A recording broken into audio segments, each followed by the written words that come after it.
जीवन और जीवन से जुड़े विषयों पर गौतम बुद्ध का नजरिया बहुत सटीक और एकदम समझ में आने वाला ही रहा है। उन्होंने कभी किसी विषय को बहुत उलझाकर नहीं समझाया। अपने शिष्यों की सारी जिज्ञासाएं वे साधारण से उदाहरणों से ही हल कर दिया करते थे। एक बार बुद्ध से उनके एक शिष्य ने पूछा, भगवान, आपने आज तक यह नहीं बताया कि मृत्यु के बाद क्या होता है। उसकी बात सुनकर बुद्ध मुस्कुराए।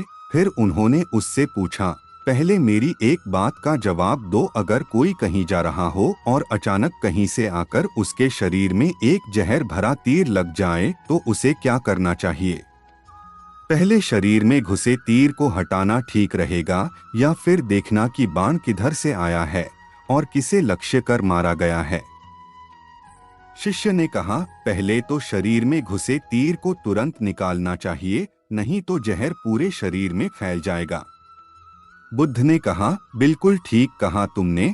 अब यह बताओ कि पहले इस जीवन के दुखों के निवारण का उपाय किया जाए या मृत्यु की बाद की बातों के बारे में सोचा जाए जो हमारे वश में है ही नहीं।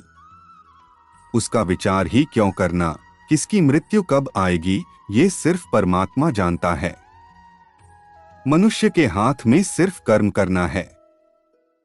उसे उन विषयों के बारे में सोचकर वक्त बर्बाद करना ही नहीं चाहिए जो बातें उसके हाथ में हैं ही नहीं। उसे सिर्फ उन बातों के बारे में सोचना चाहिए जो वो कर सकता है। शिष्य अब समझ चुका था और उसकी जिज्ञासा शांत हो गई।